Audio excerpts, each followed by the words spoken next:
Hello and welcome to Transplants Take On Sport. My name's Lewis Daniels and today I'm joined by Susie Wood, the first heart transplant recipient to feature on the podcast. Susie recently completed the London Marathon for the Freeman Heart and Lung Transplant Association, so you'll hear more about how she got her place, her training process and stories about the day itself. Susie also tells me about her experience with a congenital heart defect, the effects that had on her ability to take part in sport and physical activity growing up, and her heart transplant story.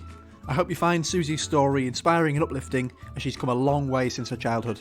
If you're enjoying the podcast, please make sure you press subscribe or follow wherever you normally listen so you don't miss an episode. And if you'd like to follow the podcast on social media, all the links will be in the show notes.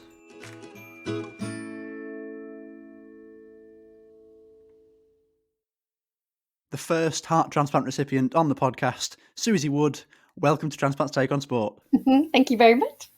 As I said there, you are a heart transplant recipient. You've been running recently, quite a big run. You ran the London Marathon recently, which we are going to come on to very, very shortly. But before that, just a quick one to say that this podcast is very, very likely to be coming back more regularly like it was before, with the every 2 weeks schedule rather than every month. Long story short, I'm back from uni to defer. So hello again. Susie, it's interesting this.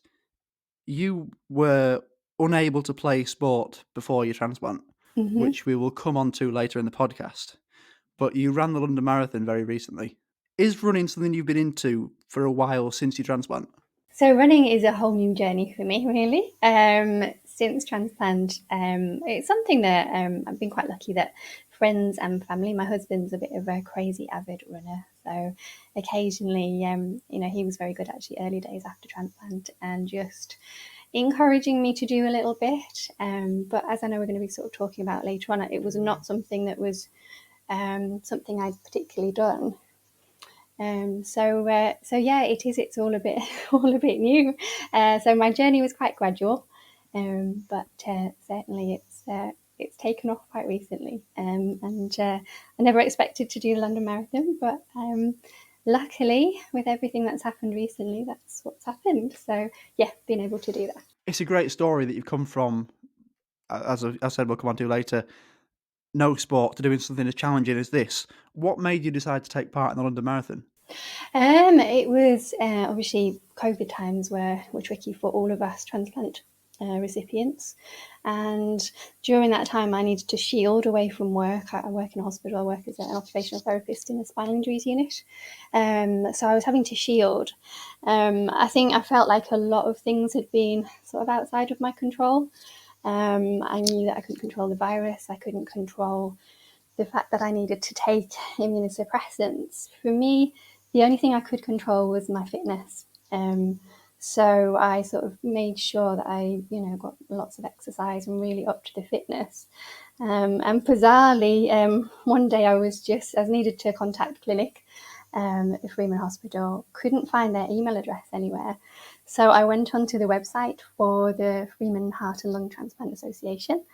And this little notice popped up saying, does anybody fancy running the London Marathon for the charity?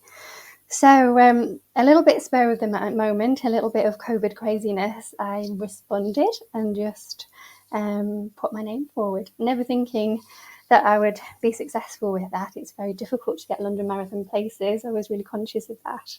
And quite recently, so obviously I'd been able to do it. So Louise contacted me and said, yeah, we've given you the place.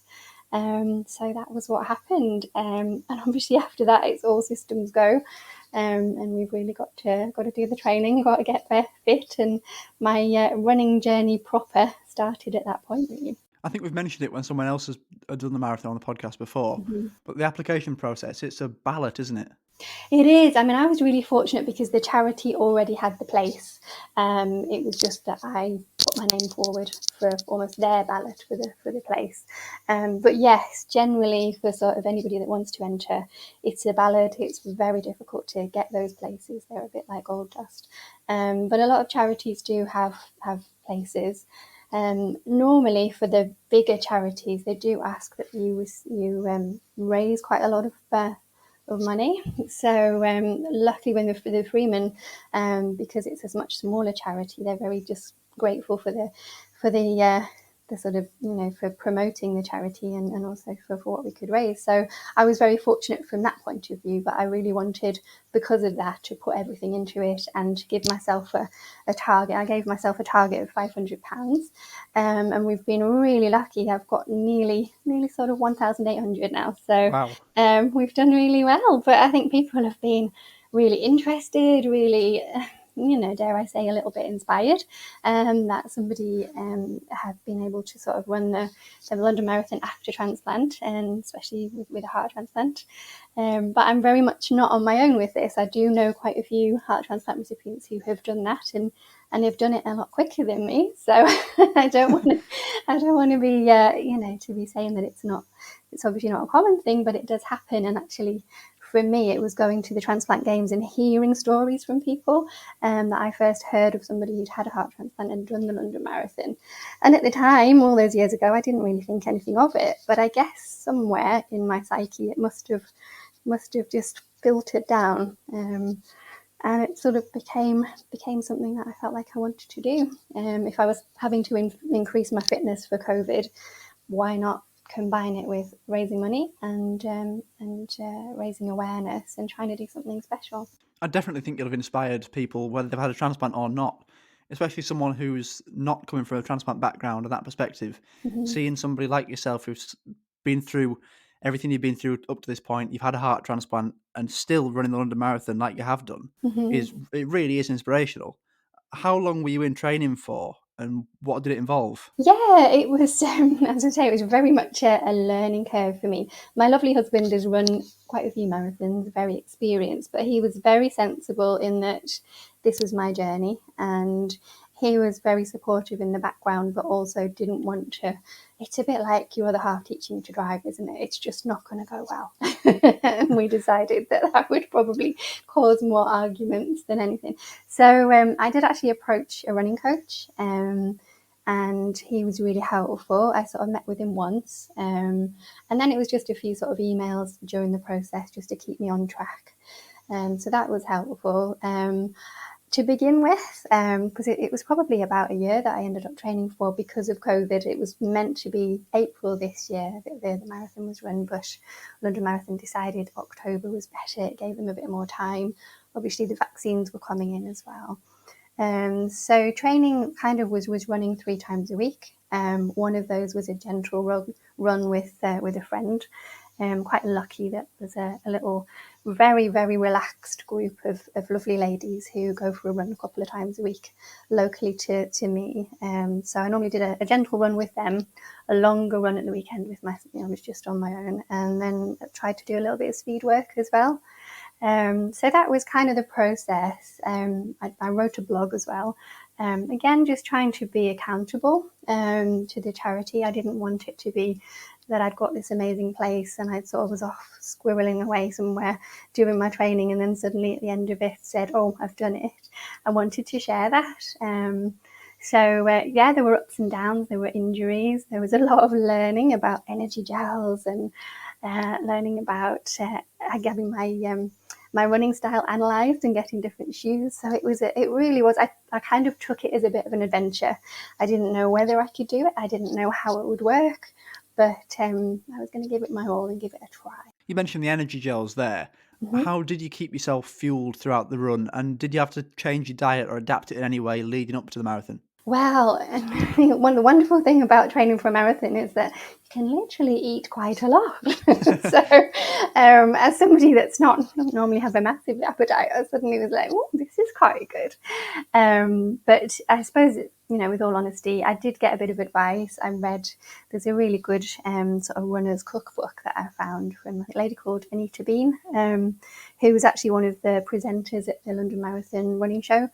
And so I sort of just took a little bit of advice. I didn't take myself or the runs too seriously. I was just like, well, what's the best way of fueling? What are the foods that are going to be good for me, that are going to give me a bit of a boost? And then I was kind of merrily thinking, oh, jelly beans, a few sweeties, it'll be fine. And then I went back to the running coach, who was like, no, you need to take this seriously. You need some energy gels. So I was like, oh, all right then. And sort of found out that on the course of the London Marathon, they use Lucozade energy gels.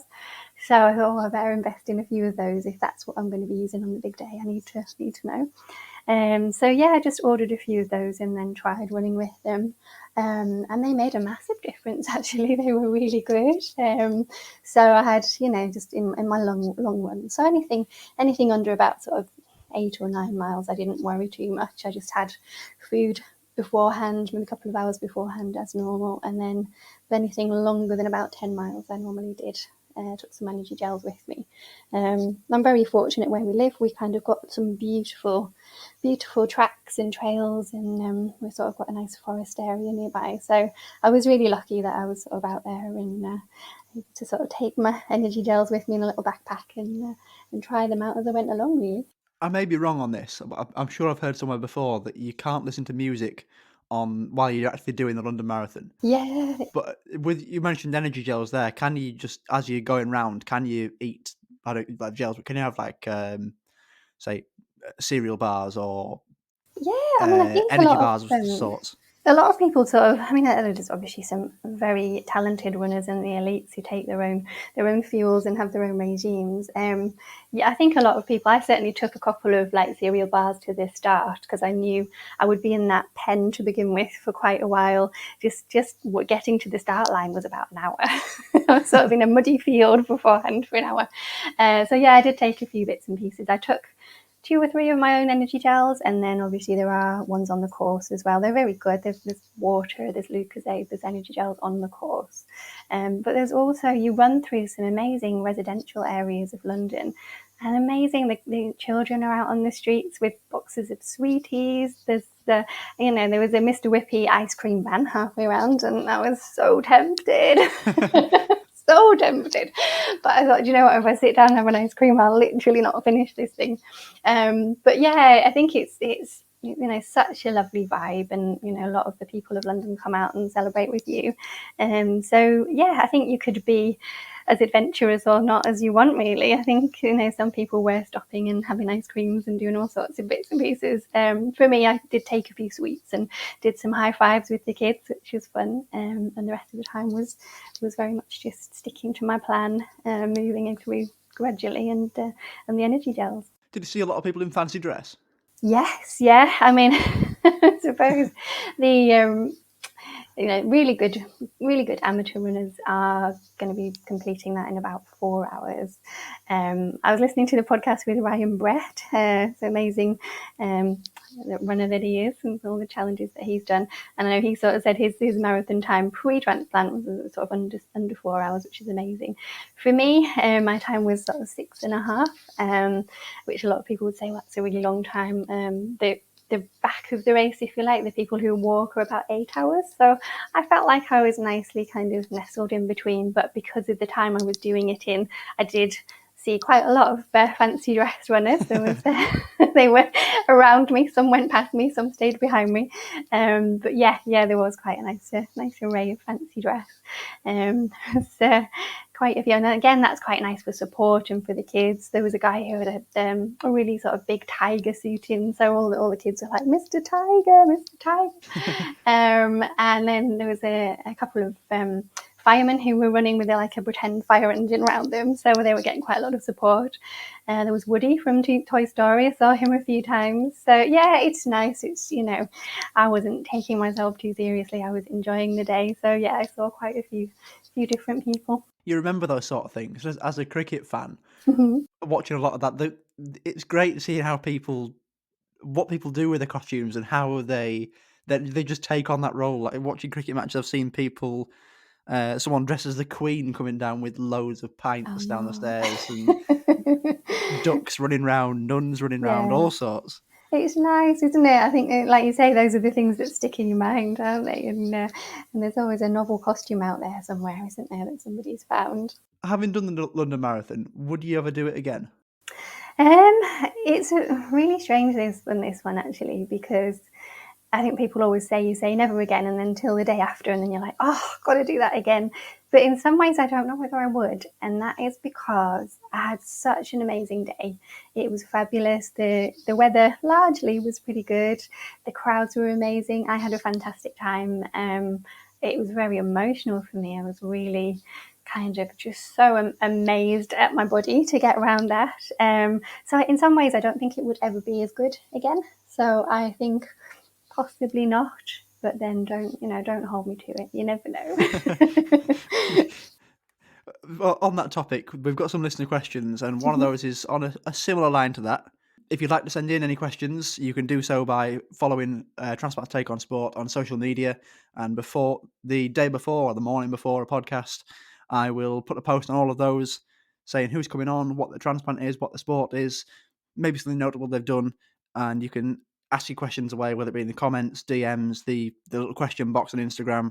And you mentioned Ryan. Ryan sent in a couple of questions for you. Oh, right. First one, he says, did you cry on the home straight? Yes. I was doing fine. Was running quite nicely along. You kind of head up the river along to Westminster, and then you sort of turn a corner. And my lovely hubby, who knows the marathon course inside out and backwards because he's done it a couple of times, so he met me at various points, and I'd sort of seen him, and I was absolutely fine. And then I kind of he went off to try and meet me at the finish, and I sort of suddenly I was kind of going round the corner. Buckingham Palace was there in front of me, and I just had this wave of emotion. I was like, oh my goodness, I've done it. And it kind of was like a real shock. So yeah, there was definitely some tears, and then I sort of calmed back down again, and then you realise you can eat for England and have a nice drink. So that was what we did later on. But yeah, I definitely had a big wave of emotion. Was it sort of a realisation of what you've achieved, considering what you've been through?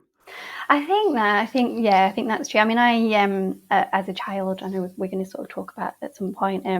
I had quite a lot of cardiac surgery, so heart surgery in London as a child. So my relationship with London from a young age was probably quite tainted. I never looked forward to going to London because of, it normally equated to having some surgery. So that was kind of, it was in the back of my head. And as I popped in my blog, I think London and I had some unfinished business. So I think that was in my head. And in some ways, I felt like I'd conquered some of those demons when I crossed that finish line. So yeah, there's also, I mean, it's quite funny. I work at a hospital myself and treat patients, and I was laughing with my patients the other day and saying, I think after running around Gisborne with cows and sheep for 2 years, the fact that I was just running through London and there were all sorts of skyscrapers and the London Eye and and the Thames, it was just nice to see something different, Lewis. It really was. So yeah, you have those moments and you think, I had that long 20-mile run and it was literally just me and it was raining and there was cows and that was it. And suddenly here I am in London. So yeah, you kind of carry all those experiences with you, don't you? I completely get what you mean about associating London with everything that's gone with the surgeries. I'm still sort of getting over now and trying to come to terms with the fact that because of the age I was at when my kidneys failed and I was diagnosed with kidney disease, I was at university, so I associate university and studying a degree with illness. Yeah. So going back to that, that was a barrier to get over and try and think, no, I'm not cured, but I'm in a better place now. I'm stable. Yeah. There's no relationship between the two other than the sort of coincidence. That's what happened. Yeah, and that's it, isn't it? You logically, I'm like, well, London's a fantastic place. I've been to the theatre, I've been to lovely museums. It's a nice place to be. But I think your emotion's still there, isn't it? And as a really good friend of mine used to say, I think after transplant, emotions are never far from the surface. So, for you, logically, you're safe at university. You're doing good job, and you're kind of working towards your degree. But I guess there's probably some deep down emotion that's like, oh, hang on a minute, is this a safe place for me to be? So yeah, I get that. Before we go on to Ryan's second question, just a quick, there was another transplant recipient who was at the London Marathon, friend of the podcast, previous guest, Reese Owen. Congratulations, you also completed it. So well done you. 2 transplant recipients completing it. I'm sure there were many more there as well. Oh, that's fantastic. Well done. Well done to to everyone. Reese, yeah. And Ryan's second question is, what's the next event that you've signed up to, if there is one? Ryan's naughty because Ryan's very good at doing all these different challenges, and I know he would always have a challenge booked for himself. I haven't, to be honest. I haven't got anything. I was never a person who had lots of challenges lined up for myself. I think things have, probably throughout my life, things have cropped up at a good time, and I've grabbed the opportunity when I have. And that's probably true of, I've done Hadrian's Wall, I've done some trekking in Iceland, and it's very much been things I've wanted to do, but they've kind of suddenly come into focus and there's been a reason to do them. So I guess the next challenge will be the one that pops up and I can't resist. I mentioned this at the start. Before your transplant, you were unable to compete in sports. Yeah. We'll probably talk more about why that was when we come on to your transplant and your heart condition. But being unable to compete, did that impact you socially as well as physically? What sort of effect did it have on you? Yeah, I think it was harder as a child because, it's like when you're at school, certain sections of your timetable are PE lessons or, whatever it is, gym or hockey or whatever. And I was kind of literally always on the sidelines. So, yeah, I'm quite an optimistic person. I'm quite cheery, and probably to an outsider, I would have looked like I was absolutely fine cheering people on and sitting there or, watching. I think deep down, all children just want to be the same as everyone else, don't they, really? So I think I probably did find that quite difficult. And it probably wasn't until maybe sort of, GCSE, maybe sixth form time. I was thinking about this actually just before the podcast. I was thinking, you don't often ponder, do you, on your childhood and what you did or didn't do? And I was thinking about it and I was thinking, I think it was kind of into sixth form that there were some sort of aerobics classes that were happening.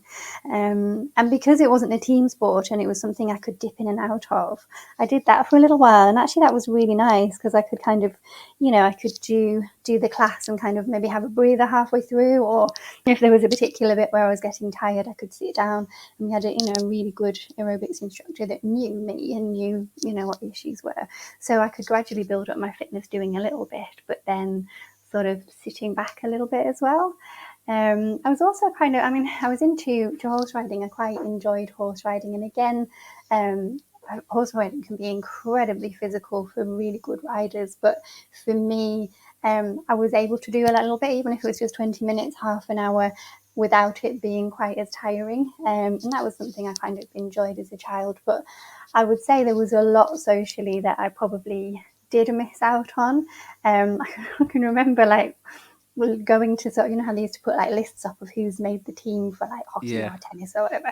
And I can remember staring at this list going, I wonder if I'm going to be on this week, and realize, not realizing as a child that, you wouldn't be in hell if you been on the list, because really, you're not going to be able to last the full match. So yeah, there's things like that, aren't there? And then I suppose a lot of the social chit chat at school can be about, that team won or this team won. So that, there were elements that I probably did miss out on. To be fair, I was probably quite a quiet child, and probably I loved my reading and artwork and drawing. So I kind of probably just naturally absorbed myself into that side of things.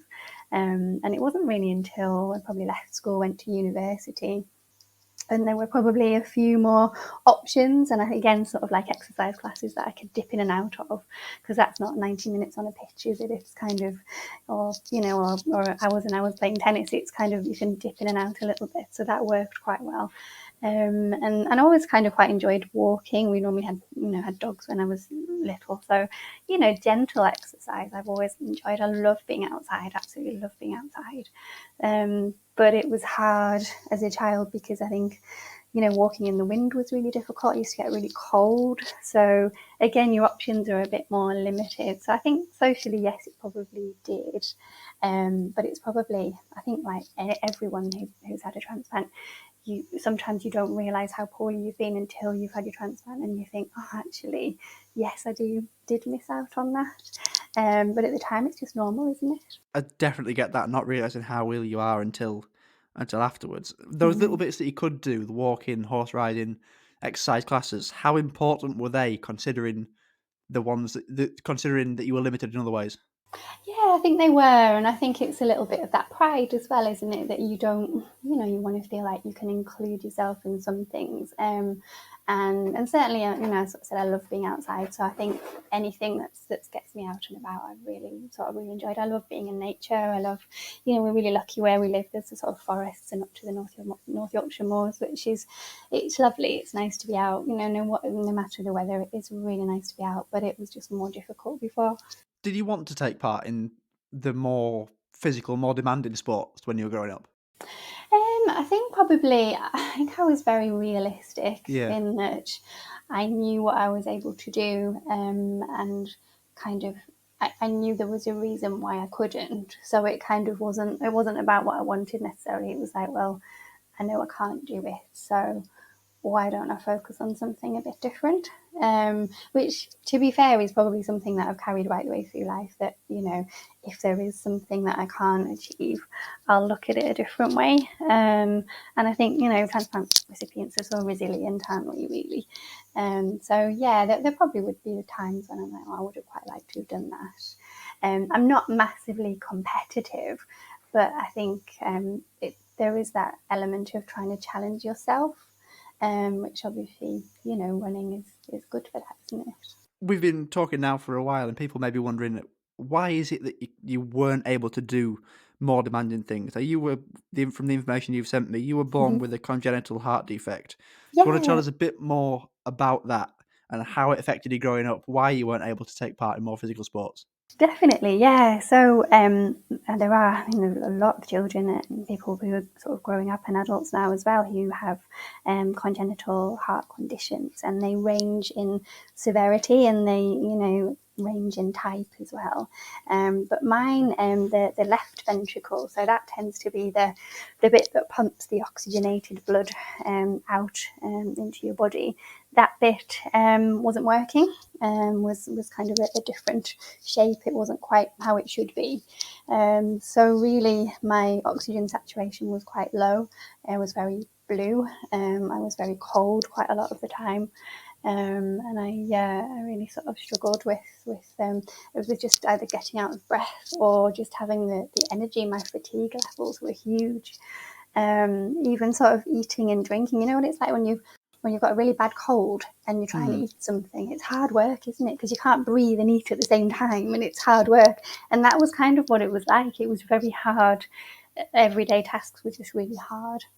From ranging from just getting up a flight of stairs to, walking down the road to the shops to, being out in the wind. The wind was an absolute killer. Trying to breathe against a heavy wind was really, really hard. And I think, that's something now. Again, we had a bit of a windy section when I was doing the marathon, and I can breeze through that now. It's not a problem at all. So yeah, it was a difficult time. Being born with something wrong with your heart, was Mm-hmm. there a certain point that you remember where your parents told you were unwell, or a doctor told you were unwell? Yeah, yeah. I mean, you remember, don't you, various sort of snippets and conversations, and I think because I didn't know any different, you kind of that. Well, that's my body. That's how it is. That's what we do. But I had surgery at sort of age of about 2, and then again at the age of about 8, and again at about 11. And one of the particular types of surgery kind of didn't go as well as they expected. And I think the doctors were quite hopeful that would help to some extent and be able to sort of make me a little bit pinker, a bit warmer. And I think as a child, you're just very sensitive. You pick up on signals and signs on people's faces. And I think it probably didn't go quite as well as they'd imagined, and I was kind of aware of people being a bit like, something's different there. You remember some of those conversations, don't you? And there was one particular consultant who said to my family and myself, the only thing that will make a real difference in your life at some point is a heart transplant. And at the time we were just horrified and like shocked and like, well, no, there must be some, different surgery that can help, or, that just seemed like a real, something very drastic. And, I think that absolutely was right. It's just that, that didn't happen for another, well, probably 10 or 15 years in my life. But yeah, I do remember, one of the doctors saying that. It's a lot to take on, and with this question, only say as much as you're comfortable sharing. Those surgeries, were they attempts to avoid heart failure in a transplant? Do you know what? I probably, and my mum and dad will probably be like screaming at the podcast, going, "Wow, you should know this." To be fair, I know that the surgeries were to try and improve the heart function, which obviously would then, prolongs your life and then makes your outcome in life, your sort of functional outcome better. But equally, I think heart surgery has come on leaps and bounds now, and I think probably what children go through now and the options that are available and the knowledge is probably a lot more improved, whereas probably at the time that was the option that was available. And I think, it was that or nothing else really. I don't think there was, that was the best that was able to be offered at the time. And I will always be so grateful for that. It's an amazing thing that, we happen to live in a society where that could happen, and we were kind of quite close to London where we were living.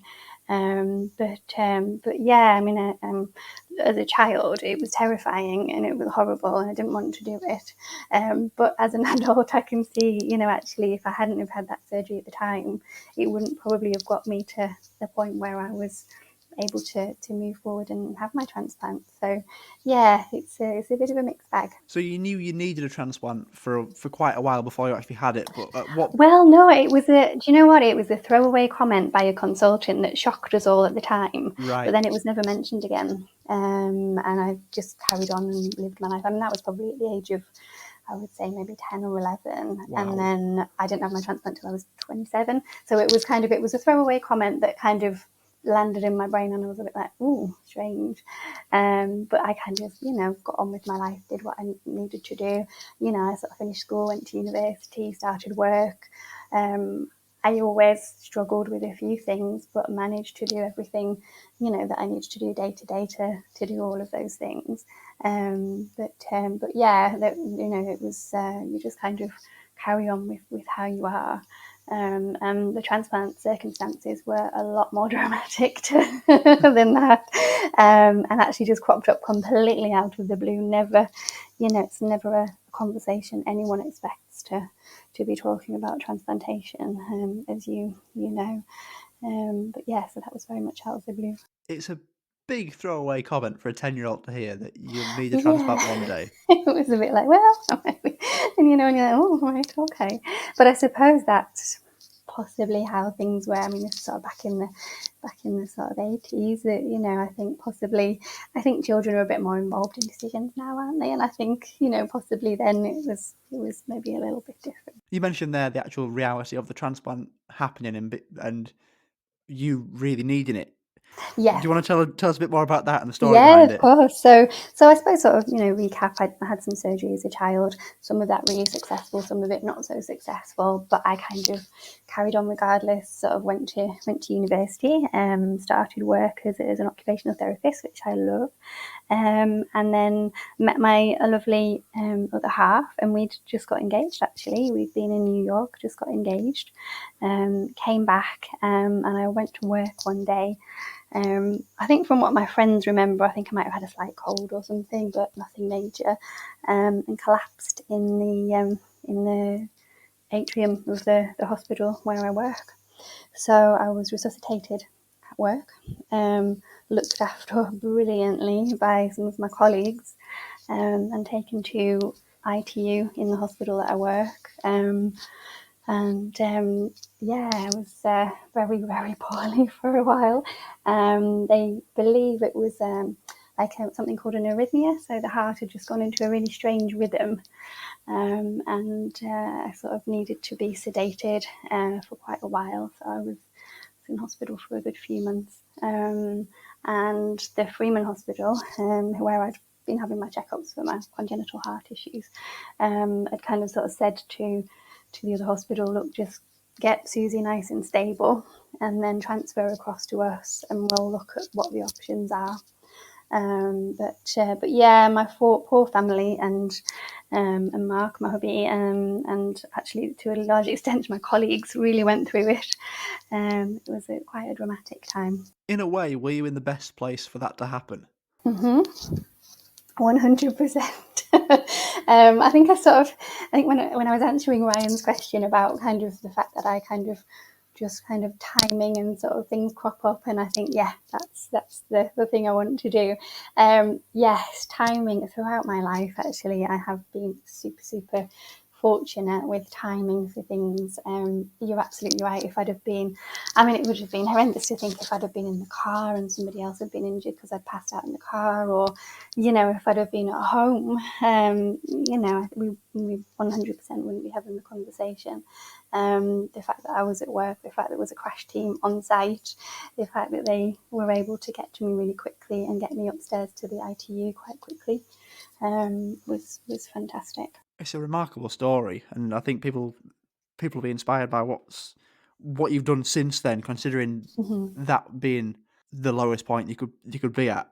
Yeah. And then from there came the heart transplant. What happens in the build up to that?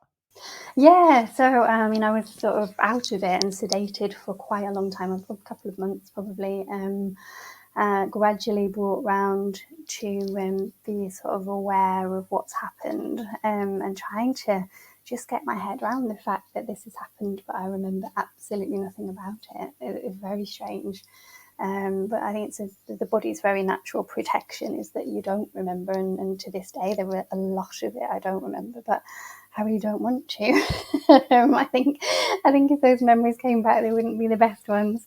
But I also have some, fantastically fun memories, really, because my fantastic colleagues, OTs and physios at James Cook Hospital, really rallied around. And as I was recovering, they were making up silly stories about, our OT and physio managers and telling me all sorts of ridiculous things and making me giggle. And Mark would kind of like come out with some strange comments to make me giggle as well. And they were just brilliant and very much kind of rallied around.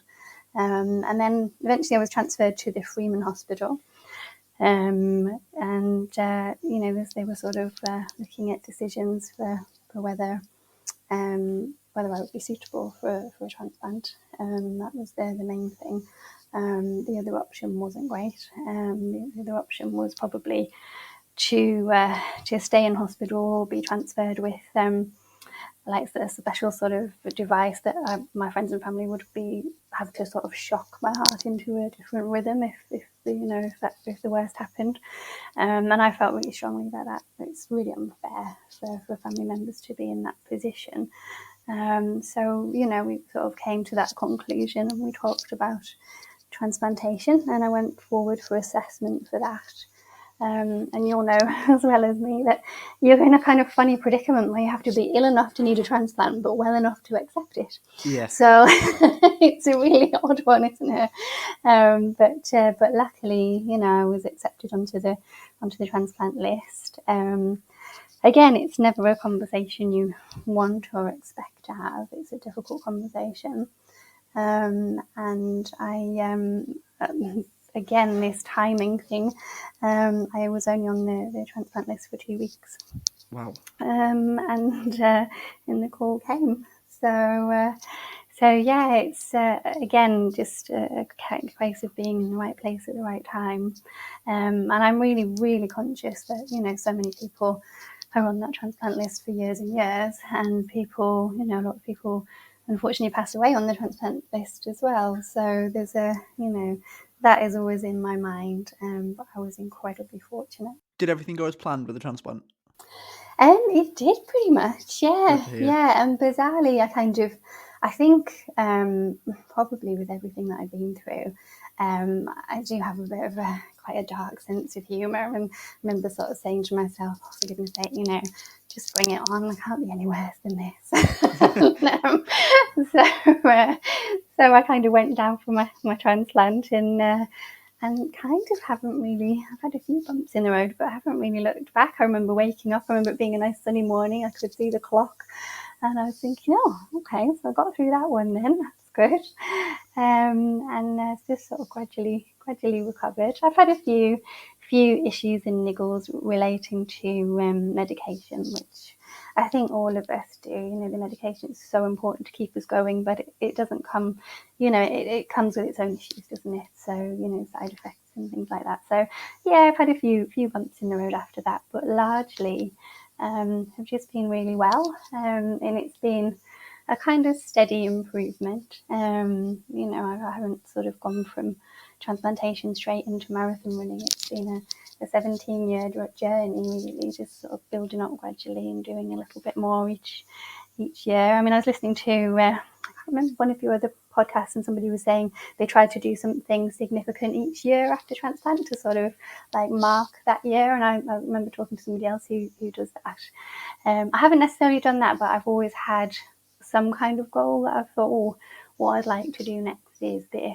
And again, not pushing for it, not kind of putting it in the diary, but just having it in my mind, thinking, that might be the thing to do next, which I think is good for all of us, isn't it? Definitely. Good to be motivated and have targets to aim for. Mm-hmm.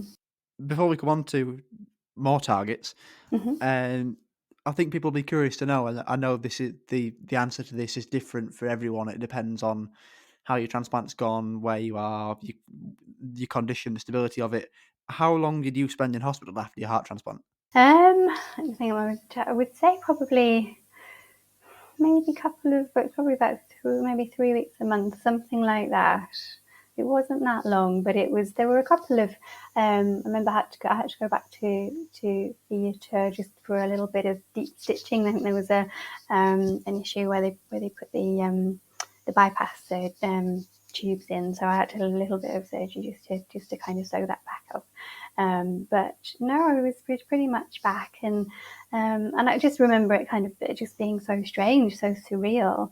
I was really overwhelmed with the emotion of it all, just kind of trying to get my head around it. You go to work quite happily, and then you kind of, actually it was not that long before a transplant, and then suddenly back home again. So there's a lot to kind of get your head around, isn't there? There's definitely a lot. There's a lot to take in, and Mm, the adjustment to life after transplant with the medication, like you said, mm. it's definitely a change of lifestyle. Yeah, it is, isn't it? I remember somebody sort of saying to me that, transplant's not a cure, it's a different set of circumstances. Yeah, And I think at the time I was a bit kind of like, oh, I thought it was a cure, but I can really see what that is about now. And, I always feel like it's almost like a seesaw or a tightrope that we're on, that you kind of have to negotiate between the sort of infection and rejection. It's that sort of seesaw, isn't it? That you kind of, you have to be sort of conscious of, the medication has to allow you to ward off some infection, but also not allow you to get into rejection. So yeah, it's always something to consider. And the Freeman have been brilliant and sort of guided me through various different stages. it's like having another job, isn't it? It is, absolutely. I can remember very clearly thinking that when I sort of went back to work, and bizarrely just thought, oh, I'll be some kind of supercharged version of myself before. And suddenly you realise that, you need your blood's taken quite regularly, you've got appointments, you need to have, there's a lot, isn't there? And it's like a job in itself sometimes. So I work 3 days a week now, which is lovely, because it feels like I don't have to take holidays for hospital Yeah. appointments. I can fit that around, and nobody needs to know. And I think that, as I sort of said to you when I was sort of chatting earlier on, I never lead with the transplant thing. I'm always kind of get to know people just to get to know them. And there'll be some colleagues who probably wouldn't have known that I'd had a transplant, and some colleagues that do. COVID's changed that a little bit, because obviously when you're off shielding, people suddenly wonder why. Yeah. But I always quite like the fact of, it's quite nice for the marathon. You kind of think, you turn up, you do your race, and you kind of think nobody necessarily needs to know that I've had a transplant. It's kind of my little bit my secret, and the people that I choose to share that with, I do. And obviously, if people want to know about my transplant, I'm really, really happy to talk about. And there are times when it's important and really nice, like this, to sort of share your story and kind of promote that, transplantation absolutely changes lives.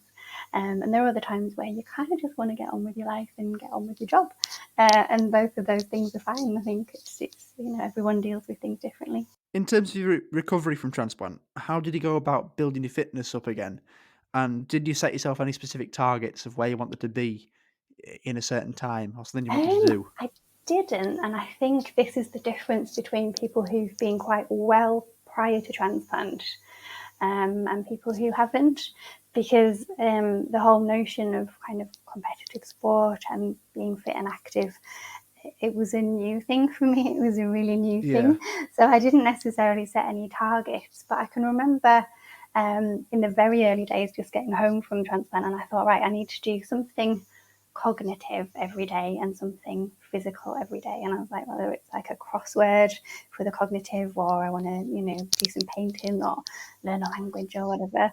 And the physical things were like, right, we'll go for a walk, we'll, try some more steps, we'll try another hill, we'll try something. And my husband Mark's been brilliant for that, because he's a bit of an active freak anyway. So I'm never going to keep up with him, and I've kind of given up trying. But he has, he's very super supportive. So like, right, we're going to go for a walk, or we're going to go to the beach. And whereas I know, talking to other transplant recipients, if their family members are really concerned about that and kind of very protective, it's lovely to have that protection, but you also need someone to go, oh, come on, we're going for a walk in the rain. And Mark's very much that person. So yeah, I think you've got to learn to adapt to your new body as well, haven't you? I almost wanted to test it out. It's like, how's it going to work? What's it going to do? Am I going to be able to walk in the wind? Can I do a flight of stairs and feel fine? So yeah, I just sort of built up very gradually from there. The Transplant Games were really important for that. I went to observe the Transplant Games the year afterwards, and then 2 years afterwards I went to the European Heart and Lung Transplant Games in Naples, I think it was. So that was a big adventure. But again, it wasn't something I forced myself into. I didn't say, oh, I'm going to have to do it. It kind of came along, and I talked to somebody and it felt right. So I did that, and I sort of did a few transplant games. And that was, in some ways, the best part about that is just talking to other transplant recipients. I always say to people, don't worry about taking part. If you're just going to go and observe, that's fine, that's great, because it's just being there. And there are times in clinic when I find the conversations I have with other transplant recipients can be quite negative. Yeah. Sometimes it's kind of about medication, or, this has happened, that's happened. And, I'm quite a supportive person. I'm quite happy to listen a little bit. But what I loved about the games is that everyone's talking, you get the kind of transplant conversation, don't you? Like, what type of transplant have you had? How long have you had it? Have you had any problems? And then we were on to, what medals have you won? Where have you been? What events are you taking part in? And it was such a different conversation. And I was like, oh, this is quite good. I quite like this.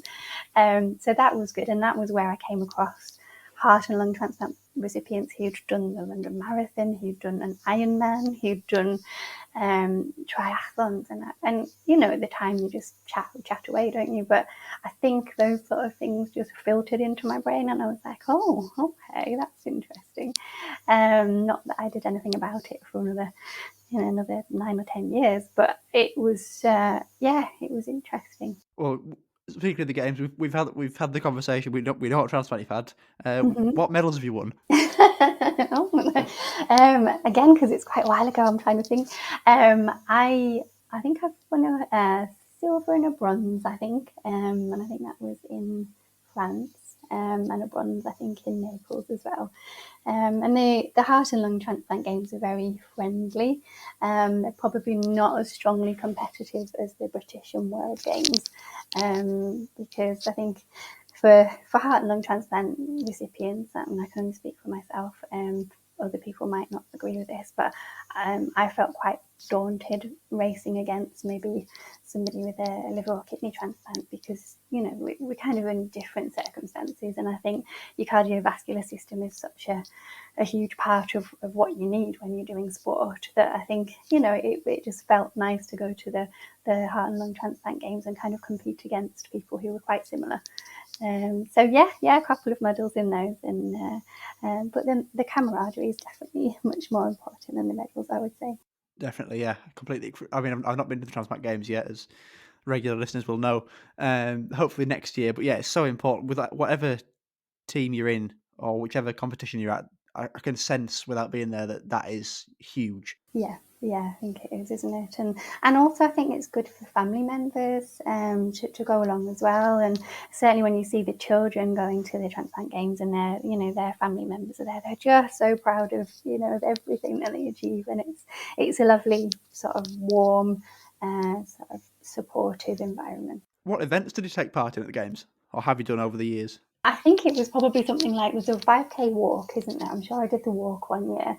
And I think I did a shorter run, so whether it was maybe 200 metres or something. And looking back at the time, I was full of steroids. I was a lot larger than I am now. It was really hard. But at the same time, I was there, I was doing it. And it was trying something new, doing something different. It's something I would never have been able to do before. And I sort of realise now how far I've come on again. But I really enjoyed it, and I think it was a stepping stone to becoming a bit fitter after that. You said that you went as a spectator first, and then you went on to compete. By going just to watch first, how much did that impact you and encourage you to maybe I don't know what level of fitness you were at when you went, but to get fitter or to push you to be the best you can be and be Yeah, I think so athletic? it definitely did. I mean, it took the pressure off, which was the main thing. So there was no pressure to compete. It was just looking, just being an observer and having a look around and seeing people. And you're right, you kind of start seeing people doing, these amazing events. And it just kind of starts that little fire, doesn't it? And you think, oh, I wonder if I could do that, or maybe I could train and do that, or, which event would I fancy, would I be able to do? And there's so many different events as well. That's the nice thing. There's sort of archery, swimming, golf, I think, is one of them as well. So it feels like there's something for everybody. And I think it was sort of the running and walking that felt more comfortable for me. So yeah, it did kind of give me that nudge to take it to another level, really. I said at the start, you're the first heart transplant recipient on the podcast. In terms of exercise with the heart transplant, is there anything you have to be careful of, or do you still have to hold yourself back in any way? I don't know if it's any different to other Yeah, transplants. Um, it's a really tricky one, isn't it? And I'm always conscious of seeing people giving advice to others, Yeah, and I think that it's probably not a question that I can answer. I know for myself, um, my team at the Freeman have always kind of said, keeping yourself fit and active and in good shape and not putting too much weight on is really important. So for me personally, that's the guidance I take. My consultant was super supportive when I said I was doing the London Marathon and wants to see my medal when I go in a couple of weeks' time. Um, but I would definitely say, for everybody, speak to your consultant first, because everyone's different and everyone's got a different background as well. And certainly for the Transplant Games, you do have to get a consent form that you sign, and also your consultant has to sign that as well. So that's kind of that covered, really. So they have to be. But yeah, just talk to your consultant if you're wanting to sort of up the exercise, because normally keeping fit is important, but everyone's at a different stage of the journey, aren't they? well said. I completely agree. Everyone is different, and yeah, we can talk from our own experiences, say what we've done, but Mm-hmm. that we're not medical experts or transplant experts. We've lived with it. We we can't exactly give advice to other people. We can only talk about our experiences. Yeah, definitely. And I think probably the one bit of advice I would give people would be exactly that. Please don't compare yourself to other people, because your journey is your journey and it's special because of that.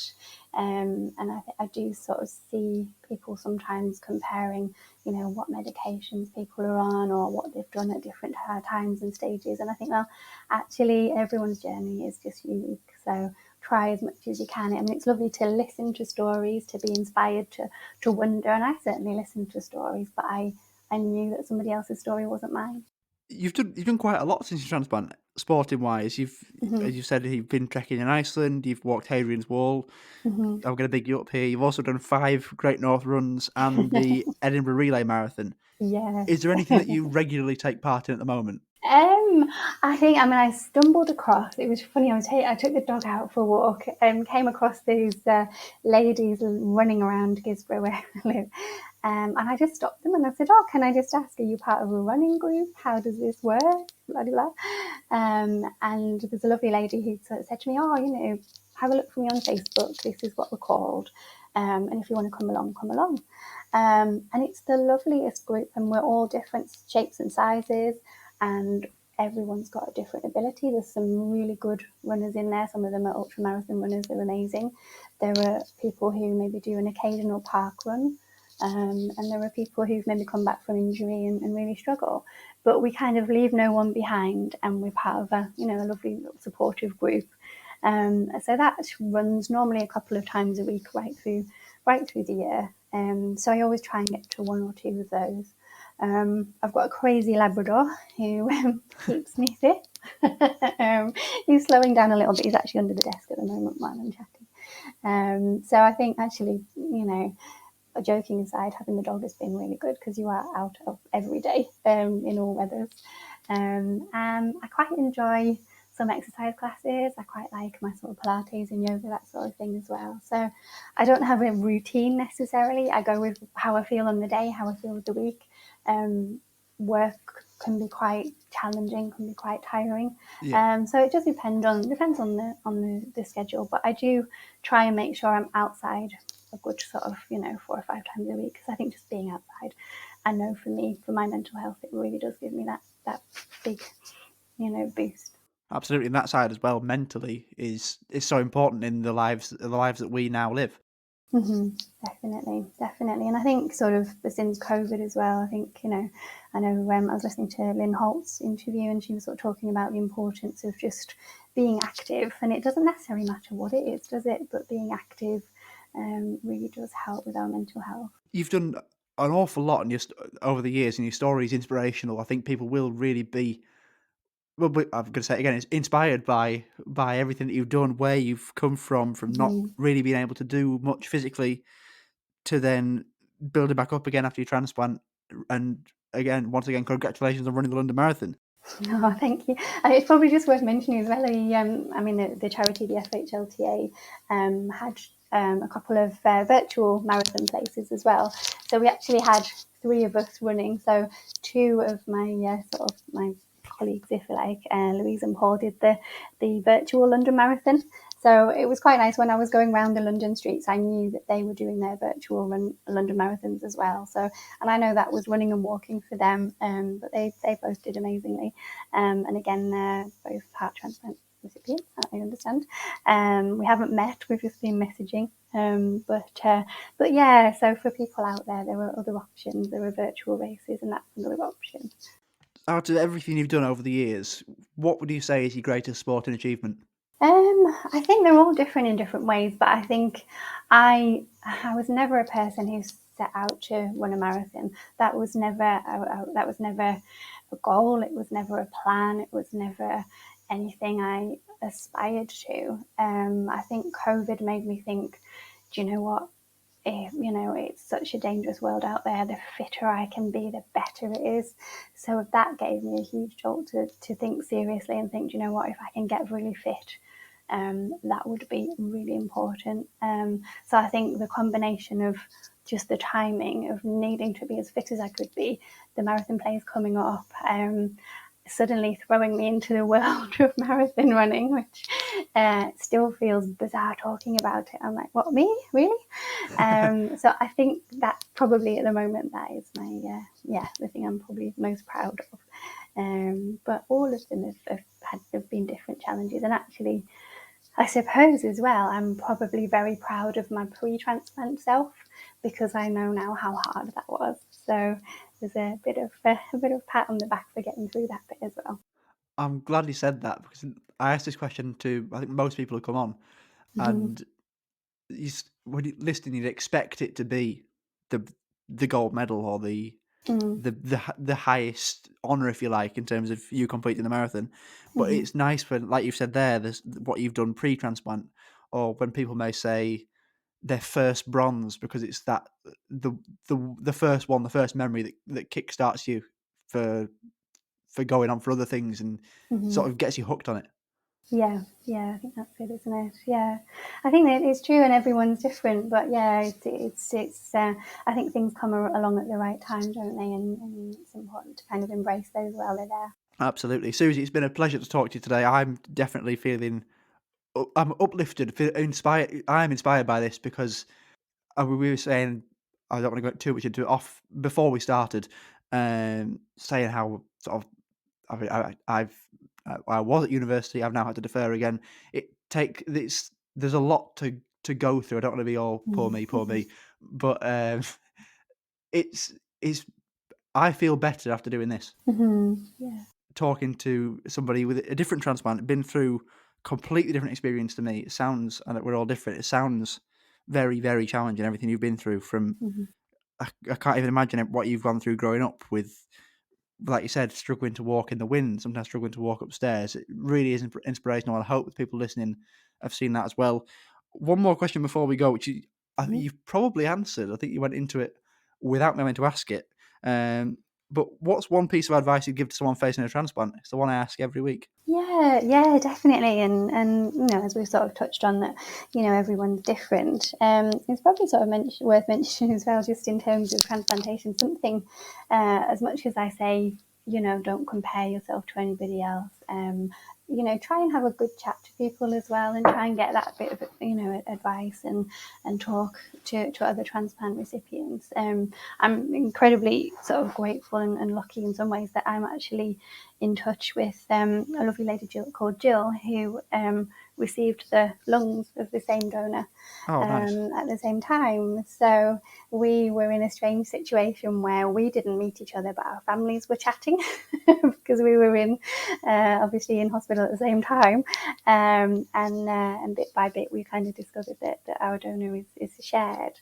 So it's kind of been really comforting and really lovely to have that in the background. We've both written to our donors, to our donor family. We haven't heard anything back necessarily, and that's fine. Everyone's completely different, but we've kind of written at different stages of our lives as well. So I think, certainly my advice would be, surround yourself with people that that can give you that advice and support, but don't listen too closely to everyone else's stories. Your story is your own, and it's really unique because of that.